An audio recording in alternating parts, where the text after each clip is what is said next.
Ketika mendengar nama-nama besar seperti El Chapo ataupun El Mencho, mungkin kalian langsung bisa merasakan aura-aura menakutkan yang muncul karena pengaruh kekerasan dan juga kebrutalannya. Orang-orang yang memiliki obsesi untuk memperluas kekuasaan dan tidak akan segan-segan untuk menghabisi nyawa seorang manusia. Namun selain nama-nama itu, ada juga beberapa tokoh yang justru dikenal karena julukan dan obsesinya yang dianggap aneh. Seperti misalnya seorang Sicario yang sangat terobsesi dengan sebuah karakter anime Dragon Ball. Kemudian seorang bos kartel yang memiliki kulit putih, rambut pirang sehingga dijuluki La Barbie. Lalu yang gak kalah absurdnya lagi adalah seorang pemimpin Sicario CGNG yang terobsesi dengan karakter badut sirkus. Atau yang terakhir, orang ini dibully karena hitam dan menjadi nama julukannya. Tapi yang jelas guys, di balik nama dan obsesi yang dianggap konyol itu ada sebuah kisah yang sangat-sangat menakutkan. Ambisi, ketenaran, dan lapisan misteri yang membentuk sejarah gelap kartel Meksiko. Kita akan bahas ini satu persatu dan tolong jangan di skip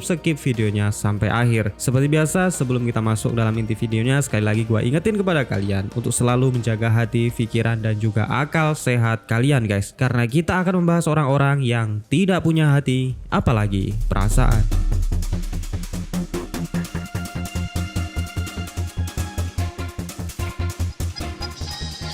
Buenas tardes, mando saludos. Mira qué bonito pelo, no hombre, hasta brilla bien hermoso. Ay, ay, ay, eso me encanta. Di tengah kerasnya hidup pedesaan negara bagian Michoacan, muncul seorang pemuda yang bernama Antonio Olalde. Sosok yang kemudian lebih dikenal dengan sebutan Broly Banderas. Sebuah identitas yang tercipta dari dua hal yang ia sukai. Broly dari nama karakter anime Dragon Ball, sementara Banderas berasal dari nama seorang aktor Spanyol bernama Antonio Banderas. Nama panggilan Broly Banderas mulai dikenal sejak Olalde bergabung dengan dunia kriminal. Saat itu dia adalah anggota aktif dari organisasi kartel Los Templar dan bekerja menjadi sosok Sicario di bawah perintah Servando Gomez Martinez. Namun berbeda dengan sosok Sicario yang sering bekerja senyap dan merahasiakan identitas aslinya, Broly justru tampil secara terbuka di media sosial pribadinya. Dari akun Facebook dan juga Twitternya, diketahui Broly sering membagikan aktivitas rutin sebagai seorang Sicario kartel Los Templar, memamerkan foto dengan ciri khasnya sendiri, mengenakan rantai di leher, kacamata hitam, serta senjata laras panjang. Tak cukup dengan itu, dalam beberapa unggahan dia juga memamerkan gaya hidup mewahnya, penuh percaya diri dan merasa sukses dengan semua yang ia miliki. Bagi sebagian orang, unggahan tersebut tak lebih dari kekerasan yang dibungkus rapi dengan kehidupan glamor. Namun yang menarik adalah kebanyakan pengikut perempuan di media sosialnya justru tertarik dan memuji wajah tampannya. Dan karena popularitasnya itulah membuat Broly semakin percaya diri dan lebih sering memamerkan kejametannya di media sosial. Namun meskipun begitu, Broly juga pernah menunjukkan sisi kritis terhadap dunia yang sedang ia jalani. Saat itu ia sempat menyinggung bahwa kenaikan posisi dalam organisasi kartel tidak selalu didasari pada kemampuan dan juga kerja keras. Akan tetapi pencapaian itu sering dipengaruhi oleh hubungan pribadi dan juga sikap menjilat atasan. Dan dari pengakuannya sendiri nih, setidaknya ada dua alasan yang membuatnya bergabung dengan dunia kartel. Alasan tersebut adalah uang dan juga ketenaran. Dan meskipun dia berperan besar dalam konflik bersenjata antar kartel, Broly mengeklaim jika dirinya tidak pernah menghabisi seseorang di luar baku tembak. Bagi dia, musuh utamanya adalah kelompok geng rival serta aparat keamanan federal Meksiko. Dan seiring dengan berjalannya waktu nih, popularitasnya di media sosial semakin naik. Ribuan orang telah menjadi pengikut setianya, menjadikan sosok Broly sebagai Sicario pertama yang dikenal luas oleh masyarakat Meksiko. Bukan hanya itu guys, dia juga diangkat menjadi tim pengamanan pribadi Servando Gomez Martinez dan ikut terlibat dalam pengawalan selama perjalanan di wilayah Michoacan. Namun kehidupan yang terbuka di media sosial bukanlah ide bagus bagi seorang Sicario kartel Meksiko. Semua yang ia jalani membawa satu resiko besar yang selalu mengancam keselamatannya. Saat itu di bulan Oktober tahun 2014 terjadi bentrok senjata antara pasukan Los Templar menghadapi tentara Autodefensa di Michoacan. Bentrokan ini membuat sebagian besar Sicario kartel Los Templar tewas di tempat, dan salah satu korbannya adalah Broly Banderas. Fotonya tersebar luas di internet disertai dengan ejekan yang ditinggalkan oleh tentara Autodefensa. Namun meskipun begitu, tidak ada konfirmasi resmi dari pemerintah mengenai kabar kematiannya. Akun media sosialnya hanya berhenti aktif, tak lagi memposting wajahnya, dan sejak saat itulah keberadaannya masih menjadi tanda tanya. Sebagian orang mempercayai jika dia telah tewas, namun sebagian lainnya percaya jika dia sengaja menghilang untuk menghindari penangkapan ataupun serangan dari pihak musuh. Sampai sekarang kisah seorang Broly Banderas, anggota kartel yang sangat mengidolakan karakter Dragon Ball, masih menjadi salah satu cerita yang unik di dunia kartel Meksiko. Ia bukan hanya dikenal sebagai sosok Sicario menakutkan, melainkan sebagai simbol bagaimana media sosial dapat mengubah cara seorang kriminal membangun citra dirinya di depan publik. ¿Cuál es su nombre? Edgar Valdés Virreal, ¿Cuántos años tiene? 37. ¿Tiene algún apodo? Una Barbie.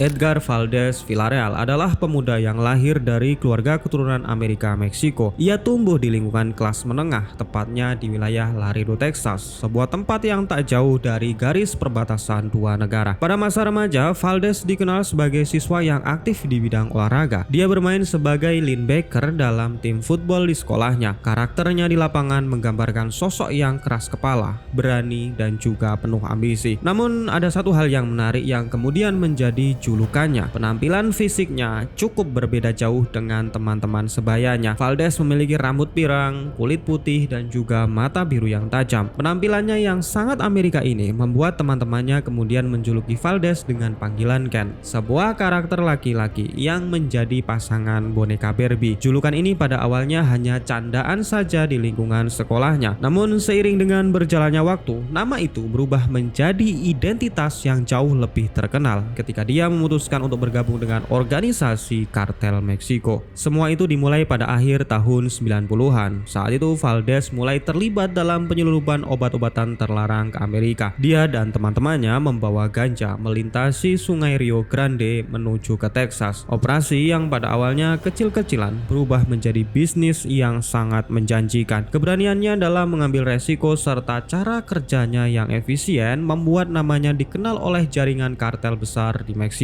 Dan dari situ Valdez mulai membangun koneksi dan bekerja dengan kelompok kriminal yang lebih besar, termasuk yang paling kuat adalah jaringan kartel Sinaloa. Namun meskipun demikian, perjalanan seorang La Barbie di dunia kriminal lebih sering dikaitkan dengan organisasi kartel Beltran Leyva, memiliki struktur organisasi seperti militer dan mengendalikan jaringan perdagangan narkoba bernilai fantastis. Di dalam organisasi inilah nama seorang La Barbie dengan cepat naik menjadi salah satu tokoh yang sangat penting. Bukan hanya jabatan biasa, guys. Dia dipercayai oleh Arturo Beltran Leyva untuk memimpin pasukan Sicario yang bertugas untuk mengawasi pengiriman kokain yang datang dari Amerika Selatan. Bukan hanya itu juga, ia memiliki tugas yang sangat spesifik, yaitu merencanakan dan mengatur serangan terhadap kartel saingan Beltran Leyva. Nama La Barbie semakin terkenal di dunia kriminal bawah tanah Meksiko. Bukan hanya perannya di organisasi Beltran Leyva, melainkan kontras yang sangat mencolok antara penampilan dan reputasinya sebagai sosok pemimpin Sicario. Pasalnya di dunia kartel yang diisi oleh para bajingan, La Barbie justru memiliki wajah yang bersih,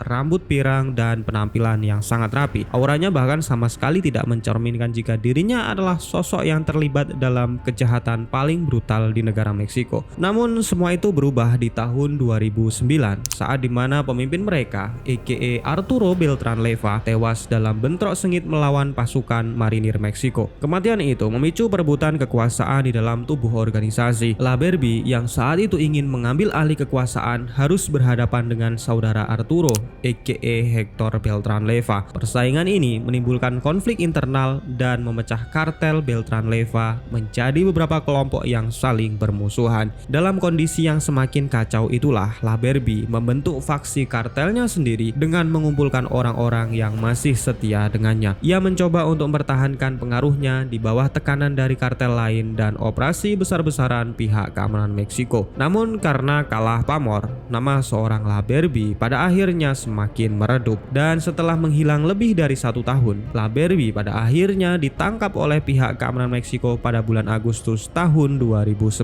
Ia pun kemudian diekstradisi ke Amerika setelah 5 tahun di penjara. Kisah La Barbie kembali muncul ke permukaan pada akhir tahun 2022 kemarin. Namanya tiba-tiba menghilang dari basis data resmi Biro Penjara Amerika Serikat. Tidak ada penjelasan resmi mengenai pemindahan, pembebasan, ataupun status terbarunya. Hal inilah yang kemudian menimbulkan spekulasi liar. Banyak dugaan jika La Barbie sebenarnya telah bekerja sama dengan DEA dan statusnya dimasukkan ke dalam program perlindungan saksi. Namun apapun kebenarannya, perjalanan seorang Edgar Valdez Villarreal masih dianggap salah satu cerita unik di dalam dunia kriminal bawah tanah Meksiko. Ia dikenal sebagai Komandante Barbie, seorang pria yang berpenampilan putih, bersih, dan mirip dengan boneka Barbie. Namun pada kenyataannya harus menjalani kehidupan super ekstrim ala bos kartel Meksiko.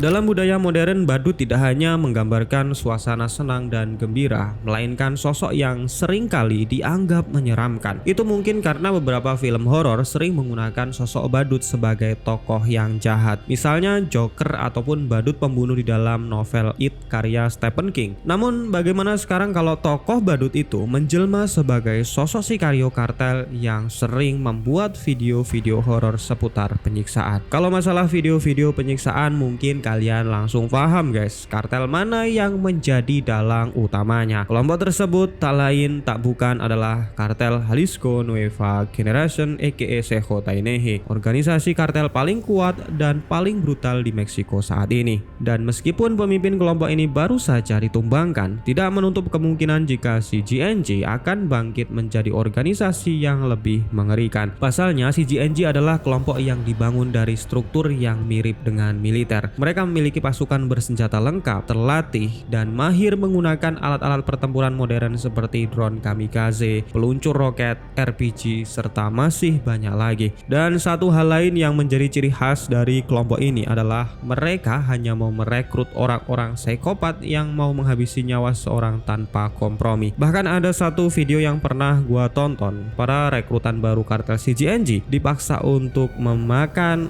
manusia yang masih mentah untuk membuktikan seberapa kuat mental dan loyalitas mereka terhadap kartel ini. Dan dari orang-orang psikopat yang sengaja direkrut, ada satu sel bersenjata yang pernah membuat gempar warga Meksiko. Pasalnya orang-orang ini tidak hanya melakukan aksi penghilangan nyawa, melainkan merekamnya lalu menyebarkannya ke internet untuk bahan teror. Pemimpin sel ini adalah Fabian Urbino Morales, orang yang sebelumnya pernah bekerja menjadi badut sirkus, lalu berubah menjadi sosok badut yang membawa senjata api. Dan untuk itulah Morales kemudian dijuluki sebagai El Payaso atau si badut tukang jagal. Usut punya usut nih, sebelum menjadi sikario kepercayaan El Mencho, Morales dulunya pernah beroperasi bersama faksi kartel lain di wilayah perbatasan Meksiko. Reputasinya tumbuh dengan cepat dan cerita kekejaman pasukan ini menyebar luas ke seluruh penjuru kota. Ketika kabar itu sampai ke telinga El Mencho, ia pun tertarik dan melihat potensi besar dalam diri para psikopat ini. Ia pun merekrut Morales dan langsung dipercaya sebagai pemimpin sikario di bawah struktur organisasi kartel CJNG. Bagi El Mencho, kekerasan bukanlah sekedar alat untuk mengalahkan musuh, tetapi juga cara bagaimana mengendalikan satu wilayah dengan ancaman teror. Dan inilah yang kemudian menjadi job desk Morales dan juga anak buahnya. Mungkin dari kalian sudah pernah melihat cuplikan atau full video yang berjudul Cuero Aqua, salah satu video viral yang direkam oleh Morales dan juga anak buahnya. Dan yang menjadi ciri khas komplotan ini bekerja adalah mereka tidak hanya menyiksa para korbannya secara fisik, melainkan mengejek dan juga menertawakan penderitaan yang sedang dialami oleh si korban.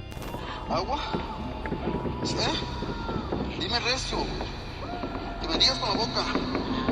Di titik ini kita semua sudah paham ya jika apa yang dilakukan oleh Sicario ini tak lebih dari hobi dan kesenangan mereka. Namun fakta yang lebih kelam adalah video-video seperti ini menjadi alat bagi CJNJ untuk mempertegas kekuasaannya, menyebarkan ketakutan kepada masyarakat Meksiko, serta memperlihatkan sisi paling gelap dari perang kartel di Meksiko. Namun kisah seorang El Payaso tidak berakhir dengan kekuasaan. Pada bulan Oktober tahun 2019, CJNJ melakukan penyergapan terhadap kelompok polisi dan menewaskan belasan korban. Tragedi inilah yang kemudian memicu operasi besar-besaran memburu para pelaku dari Sicario kartel CJNJ. Dan barulah di bulan Januari tahun 2020, polisi negara bagian Michoacan berhasil menangkap Morales beserta anak buahnya. Penangkapan ini menjadi salah satu pukulan paling telak terhadap jaringan CJNJ di wilayah tersebut. Dan di titik yang sama, penangkapan El Payaso dan juga anak buahnya membuka satu fakta lain tentang latar belakangnya. Usut punya usut, dia memiliki saudara yang juga terlibat dalam kartel CJNJ. Seorang mantan tentara terlatih yang lebih dulu menjadi sosok penting di dalam organisasi buatan El Mencho. Kemungkinan besar hubungan keluarga inilah yang mendorong Morales untuk meninggalkan kehidupan lamanya. Dari yang semula menjadi badut sirkus dengan upah pas-pasan, menjadi seorang Sicario kartel dengan bayaran tinggi per minggunya.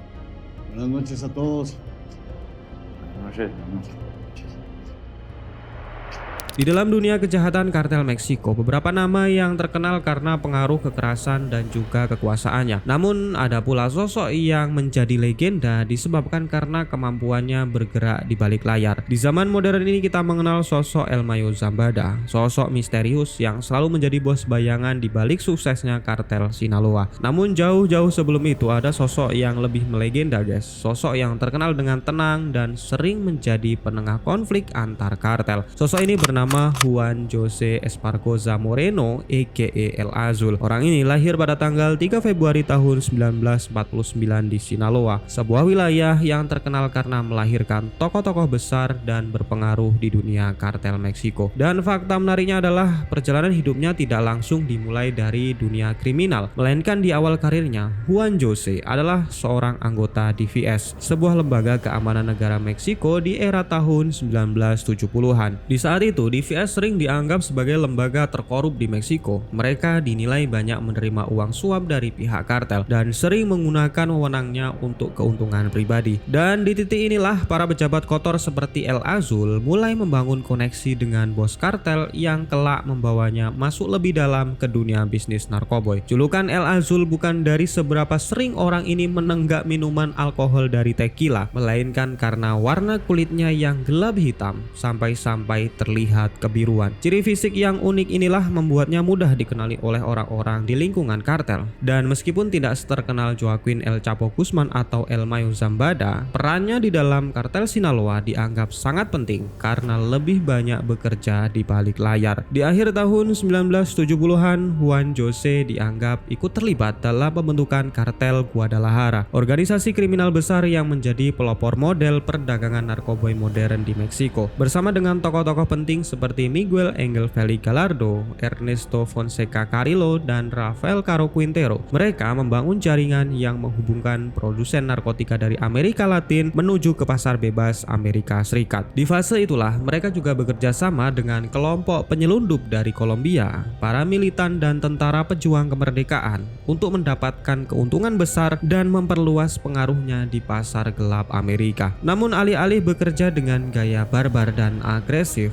El Azul justru dianggap bos kartel yang paling tenang. Dia juga sangat mahir dalam mengatur hubungan, menyatukan berbagai kelompok yang pecah, dan menjaga keseimbangan kekuatan di dalam organisasi. Sepanjang hidupnya El Azul beberapa kali telah ditangkap oleh aparat keamanan Meksiko. Salah satu yang paling gongnya adalah dia terseret kasus kematian anggota DIE Kiki Camarena di tahun 1985. Peristiwa yang memicu operasi besar-besaran terhadap jaringan kartel di Meksiko. Juan Jose pada akhirnya ditangkap pada tahun 1986 dan menjalani hukuman penjara selama beberapa tahun sebelum pada akhirnya dia dibebaskan. Namun diketahui ia kembali terlibat dalam jaringan narkotika dan menjalin hubungan dengan berbagai kartel besar, termasuk dengan kartel Sinaloa dan juga El Chapo Guzman. Legenda tentang El Azul semakin kuat setelah muncul kabar kematiannya di tahun 2014. Beberapa laporan menyebut jika dia meninggal setelah mengalami kecelakaan mobil. Namun penyelidikan resmi tidak pernah mengungkap dan menemukan bukti-bukti kuat jika El Azul telah tewas. Dan yang janggalnya lagi adalah laporan persis tentang lokasi kematiannya selalu berbeda-beda. Bahkan tubuh yang diyakini milik El Azul tidak bisa diidentifikasi karena sudah dikremasi oleh keluarganya. Untuk itu pihak berwenang tidak pernah melakukan otopsi ataupun melihat secara langsung jasad aslinya. Dan di titik inilah banyak yang menganggap jika El Azul sebenarnya masih hidup dan tetap menjadi hantu di balik bayang-bayang. Dan dari sini dapat disimpulkan julukan El Azul tidak hanya merujuk pada warna kulit yang hitam kebiruan saja, melainkan sosok yang dianggap sulit dijangkau dan dipahami oleh pihak keamanan Meksiko. Dia tidak banyak tampil di depan publik. Ia berhasil membangun sosok figur paling berpengaruh dalam sejarah kartel Meksiko, dan karena kematiannya tidak pernah terbukti secara resmi, maka kisahnya masih dianggap hidup di antara fakta, rumor, dan juga legenda. Dan ya itulah tadi guys, julukan-julukan unik anggota kartel yang diambil dari bentuk fisik maupun obsesi pribadinya. Menurut kalian gimana guys? Dari 4 tokoh tadi, mana kisah hidupnya yang paling menarik? Langsung aja tulis di kolom komentar. Sekian dulu perjumpaan kita, terima kasih yang sudah menonton video ini sampai akhir, dan sampai jumpa lagi di next episode Dokumen Malam yang lebih seru lagi guys. Bye bye.